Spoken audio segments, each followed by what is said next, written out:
All right, so today, guys, we're going to be doing question 46 of LeetCode, permutations. So take a look at the problem. It says, given an array of nums, called nums, of distinct integers, right? Return all the possible permutations. You can return the answer in any order. So we are given, what are we given, guys? We were given an array. The array is called nums, right? And this array is basically it's just full of distinct integers. Beautiful. Permutation is basically a rearrangement of the elements in an array.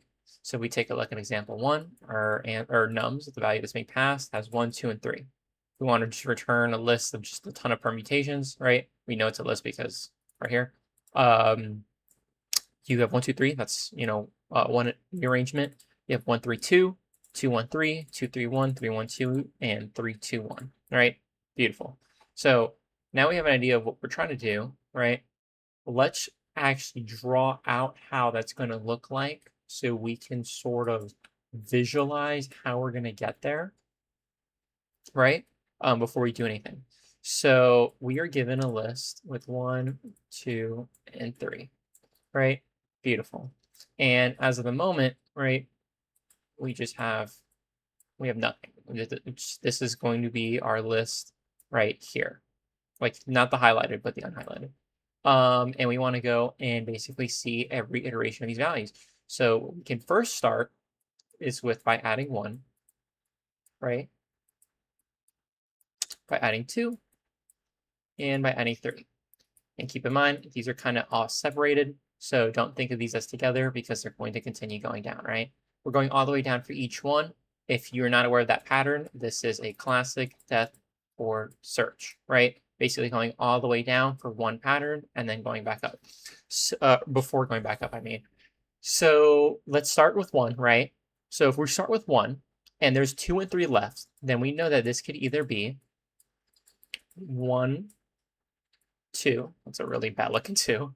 Or 1, 3, right? Beautiful. And then we continue again, right? So if this is 1, 2, then we know this is going to be 1, 2, 3. Or this could be 1, 3, 2, right? Beautiful. So this is basically the entirety of the possibilities with 1, which is either 1, 2, 3 or 1, 3, 2. And the same thing can happen with 2. So we are going to go and do it here. So this could either be 2, 1, right? Or 2, 3. And this can be broken down to 2, 1, 3.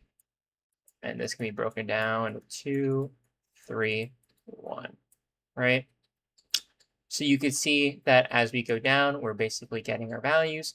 We can even just take a look at the output here. 1, 2, 3, 1, 3, 2, 2, 1, 3, and 2, 3, 1, right? And if we did it all the way to for 3, it would look the same. Let's do it. Even though we've been running out of space, let's do it. This could be 3, 1. This could be 3, 2. This will become 3, 1, 2. And then this will become 3, 2, 1. Beautiful. And this right here would be your answer.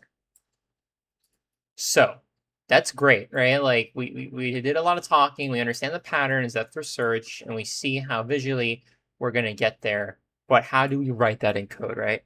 So I'm here to show you how we're going to do that. So the first thing we're going to do is, yes, it's depth first search. In order to do depth first search, we need to know that we're going to be using recursion for this problem. Recursion is basically when you call a function within itself. So we are aware that throughout this coding process, we are going to be using the recursion technique, right? In order to loop X amount of times, we obviously are going to need the length of n or of nums, right? Because if this is 1, 2, 3, right, we need to be able to go down 1, 2, 3 for each one. So we need to store that somewhere, and we will store this here, right? Beautiful.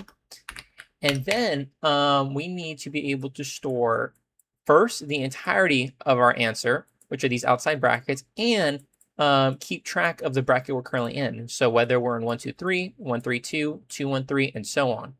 So from that alone, we know that we need at least 2 empty arrays to start off with. So we can do answer and solution, right? And there you go. So now we have 2 empty arrays. Answer equals this array and solution equals this one. This is just a one-way line of writing answer equals this and solution equals this, right? But we're just going to keep it like this for now. Beautiful. And then with that, we now have to create a function because this is where the recursion is going to happen, right? So we're just going to call this backtrack, right? And this is our function. Now, within this function, the first thing we're going to do is check if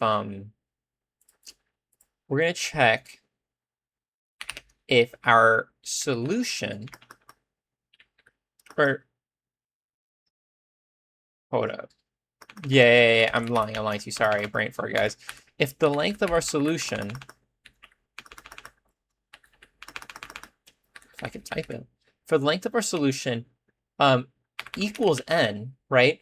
And the solution is going to be your updating one. So it's going to be 1, 2, 3, 1, 3, 2, and so on. If it equals n, meaning if there are 3 values within it, then we need to stop, right? And add that to our answer. So then we're just going to do answer.append, right? Solution. And then we're slicing. So this means just add everything. Boom. So now answer is updated to add this entirety of this like values within this array. And we're just going to return. So we'll leave a comment here so we could follow. If our solution where we are currently at equals length add to answer, right? Beautiful. So this is not going to happen most of the time. It's just going to happen once at a time to go to the next iteration. So with that, then we need to do the actual stuff. So for each value in nums, right? Because we're checking each value. That's just a simple for loops for x and nums, right? For x and nums, we are first going to check. So we're gonna have an if statement here. If x is not in solution, right?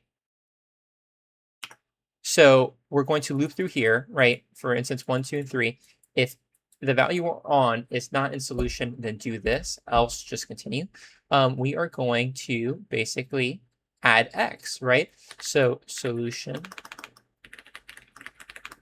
dot append x, right? So now so you've added that, right? We want to be able to do it again, right? For this exact operation. Sort of like a nested for loop, right? So if we are in the first iteration for here for x, right, in nums, this has to happen 3 times, right? 1, 2, and 3. And that's basically what's happening here. We have 1, 2, and 3, right? But we want to be able to start at 1, right? And then do all of this. And then after that, go to the next loop. Start from 2 and do all of this, right? And then go to 3 and, from here, do all of this, right? So this is what's happening here is when we call the backtrack, it's like, okay, well, you just started at 1, right? Call this and run the entirety of this process. So that's going to do that, and that's great. But once we reach, the end, and we've gotten our little area here for the 1, so brackets 1, 2, and 3, and 1, 3, and 2, and we add those, how do we get to the next ones? Because they're going to be full. Solution's going to be full. Well, this is when we're going to do solution.pop, right? So what happens is we are adding the values consistently and calling backtrack over and over again, right? And once that's done, then those pop values that we skipped have to be hit.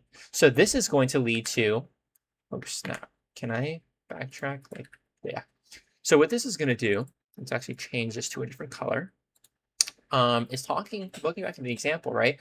If we're starting at 1, and 1 drops down to 1, 2, and 1, 3, and then we drop down to 1, 2, 3, and 1, 3, 2, and we're done, right? So that means that answer is going to append everything in the solution, and we are now we've reached back to our first iteration where now we need to do all the solutions.pops, right? So that means we're going to pop 3, right? And then we're going to pop 2 because it's iterated 3 times, right? And then now we're back at 1. And from 1, right? This is now we get to the 3, right? So now we add the 3, and then we add the 2, and then as you see, now this is the length of n. So then you add this to answer, and then we go back to do the pops that we skipped, right? So 2, 3, and 1. Now we go back to the next iteration, which kind of like in the nested for loop is now we're hitting the next one, right? Which will be 2. And the same cycle continues and continues, right? And then all that's left is basically to call backtrack and return our answer, because that is the array that is holding all the main values. So if we click run, this should work. Beautiful. Let's click submit to make sure we run all these test cases.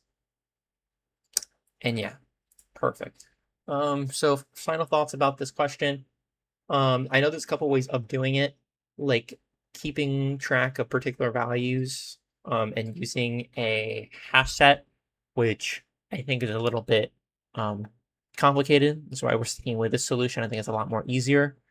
We're using recursion, most obviously, within this problem, and we are storing these things within arrays to keep track. And yeah.